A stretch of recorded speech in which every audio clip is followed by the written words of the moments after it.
Bé, en aquest PowerPoint tenim un resum de les propostes més rellevants que hem fet durant l'AUD3. En aquesta UD hem vist un croquis de l'escola.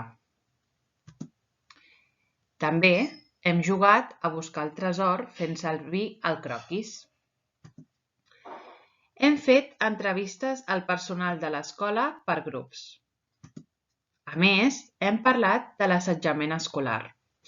Ens han vingut a explicar el protocol de l'escola.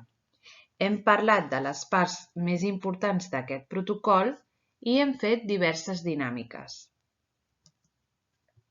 Per últim, hem vist com s'escalfa l'escola.